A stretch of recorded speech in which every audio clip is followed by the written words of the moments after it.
Bienvenue dans cette exploration des runes du Futhark, de puissants symboles de guidance.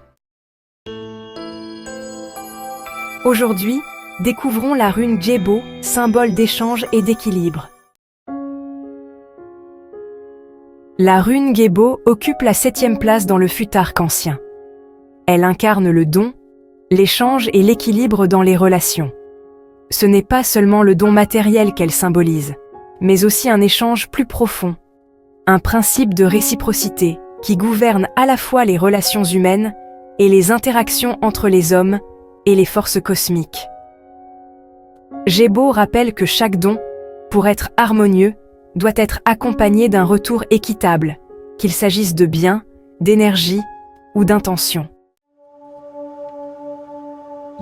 Visuellement, la rune Djebo se présente sous la forme d'un X, évoquant l'interconnexion des forces opposées qui se rejoignent et s'équilibrent.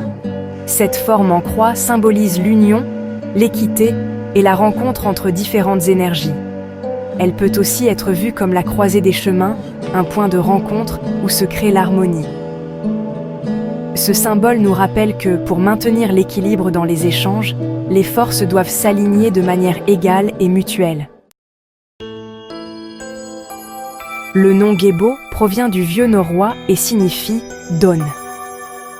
Cette étymologie renforce l'idée centrale de générosité et d'échange, mais souligne aussi un lien profond avec la notion de réciprocité.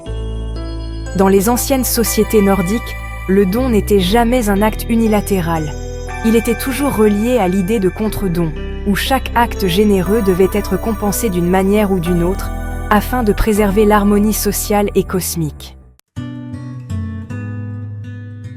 Traditionnellement, la rune Djebo est associée à l'échange matériel et aux alliances.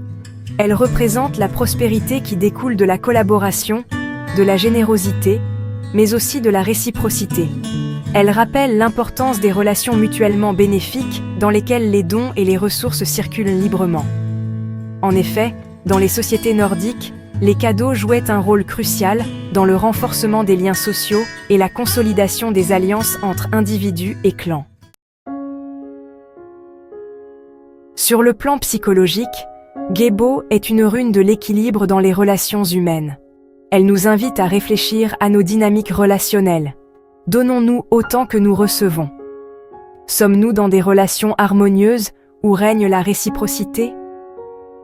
Cette rune évoque l'importance d'une générosité mutuelle dans toute relation, amicale, amoureuse ou professionnelle. Si l'un donne trop et l'autre reçoit sans donner en retour, un déséquilibre peut s'installer, créant du ressentiment ou de la fatigue émotionnelle. Djebo nous rappelle également qu'une bonne relation est basée sur le respect mutuel et la bienveillance réciproque, où chaque partie apporte quelque chose d'unique et de précieux à l'autre. Spirituellement, Djebo symbolise le don divin et l'échange sacré entre les êtres humains et les forces spirituelles. Dans les rituels nordiques, les offrandes aux dieux n'étaient pas seulement des gestes de dévotion, mais des actes visant à maintenir l'harmonie cosmique. Donner aux dieux, que ce soit à travers des sacrifices ou des prières, renforçait le lien entre l'humain et le divin et garantissait que ce qui était offert serait rendu sous forme de bénédiction ou de protection. De plus, Djebo incarne la gratitude. Elle nous enseigne que la reconnaissance pour ce que nous avons reçu est tout aussi essentielle que le don lui-même. En donnant, nous participons à un cycle universel d'échange et de prospérité spirituelle. Dans une lecture divinatoire, la rune Djebo est un signe positif. Elle annonce souvent des alliances prospères, des partenariats harmonieux ou des cadeaux inattendus. Sur le plan financier, elle peut prédire une coopération fructueuse ou l'arrivée de nouvelles ressources matérielles. Dans les relations, Djebo présage souvent de l'harmonie et de l'équilibre. Elle indique que les relations importantes de votre vie reposent sur une base solide de réciprocité et de respect mutuel. Dans les relations amoureuses, elle peut annoncer un lien profond fondé sur l'équité et l'amour mutuel. Si elle apparaît dans un contexte où vous faites face à un déséquilibre, Gebo peut vous conseiller de réévaluer ce que vous donnez et ce que vous recevez dans vos relations. Il est peut-être temps de rétablir un équilibre ou de sortir d'une situation où la réciprocité n'est plus respectée. Enfin, Gebo peut aussi être interprété comme un rappel que parfois des sacrifices sont nécessaires pour obtenir un gain spirituel ou matériel. Ces sacrifices ne sont jamais en vain, car l'équilibre cosmique finit toujours par rétablir l'harmonie, assurant que tout ce qui est donné sera finalement retourné. La forme symétrique de Gebo reflète l'idée d'égalité et d'équité. Contrairement à d'autres runes, Gebo ne possède pas de position inversée, ce qui signifie que son message reste constant.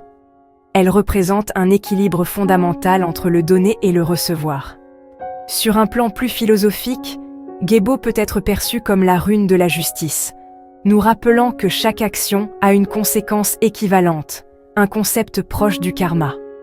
L'énergie que nous donnons à l'univers revient vers nous sous une autre forme. Enfin, certains voient dans Gebo l'union des forces célestes et terrestres, une représentation de la rencontre entre le monde matériel et spirituel, où l'équilibre et l'échange sont essentiels pour maintenir l'harmonie. En résumé, la rune Gebo est une source profonde de sagesse et de guidance. Elle nous enseigne l'importance de la réciprocité et de l'équilibre dans nos relations, qu'elles soient matérielles, émotionnelles ou spirituelles. Elle est un puissant rappel que la vie est faite d'échanges continus et que pour recevoir, il faut d'abord être prêt à donner. En comprenant cette rune et en intégrant ses enseignements dans votre vie, vous accéderez à une sagesse millénaire qui vous aidera à trouver un chemin d'équilibre, de prospérité et d'harmonie. Merci d'avoir été avec nous pour cette exploration de la rune Gebo. Rejoignez-nous lors de notre prochaine vidéo où nous découvrirons ensemble la rune Wunjo. À très bientôt. Merci d'avoir suivi cette étude des runes jusqu'au bout. Si vous avez apprécié, n'oubliez pas de liker cette vidéo. Cela nous encouragera à créer encore plus de contenu sur ce sujet fascinant. Pour ne rien manquer des prochaines vidéos et si vous voulez en apprendre davantage sur le décryptage des symboles runiques du Futhark ancien et leur intérêt pour notre époque, abonnez-vous à la chaîne et activez la petite cloche pour être informé dès que nous publions un nouvel épisode. À bientôt pour explorer une nouvelle rune ensemble.